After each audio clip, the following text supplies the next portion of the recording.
Good morning mga kajibats sa Global Pinoy Automatic Transmission Specialist.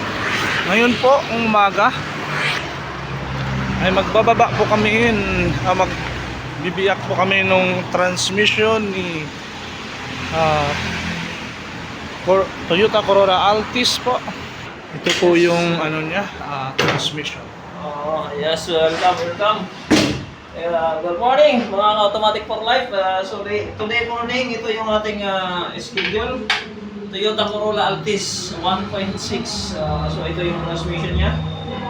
Hirap na ito ang lalo sa pahon. Hindi na nakapag-complete ng gear. So tingnan natin kung anong... Isa lang nakapansin ko rito. Hindi pa naman nabuksan yung transmission niya. Halos intact pa siya o original niya pa ito siguro. Hindi ko lang alam kung nag-surplus kasi maliban dyan, nakita natin yung kanyang selector ay may kalawang. So hindi ko alam kung original ito or surplus. Ating bubuksan para makita natin ang loob nito. I-tape lang, sunog na.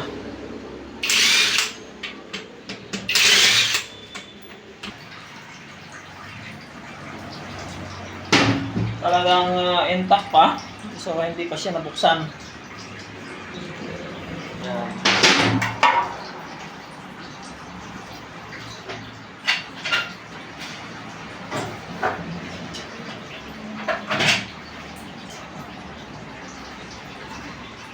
Ang dami na rin mga durog, mga residues. Metal particle na nadurog.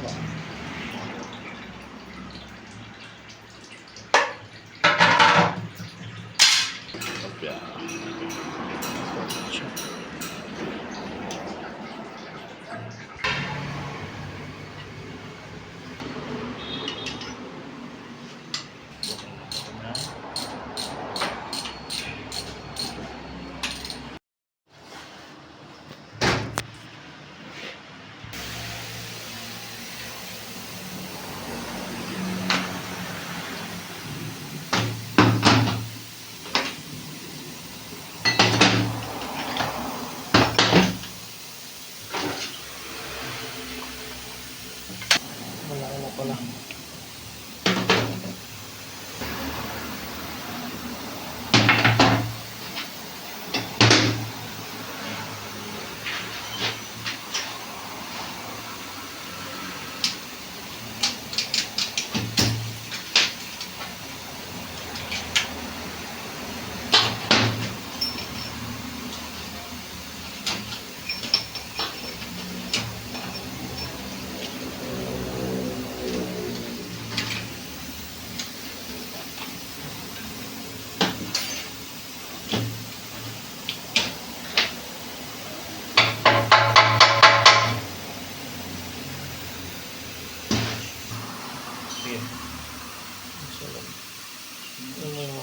Sa katandaan na to.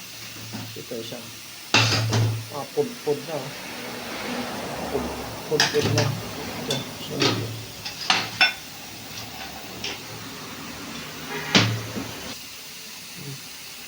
Pud na.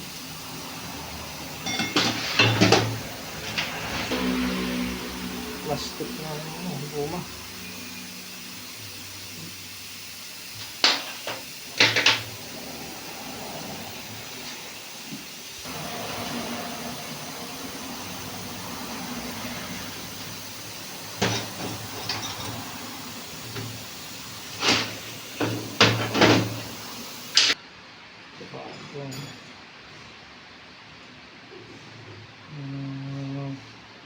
Parang naging plastic na po.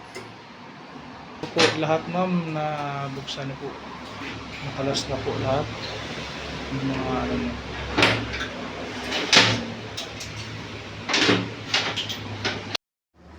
Ayan na po. Ito po yung piyesa ng Toyota Altis, yung 1.6. Andito naman po yung kanyang transmission housing.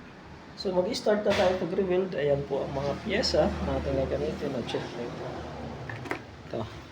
Ito po ay para sa kanya. So rebuild po tayo ngayon.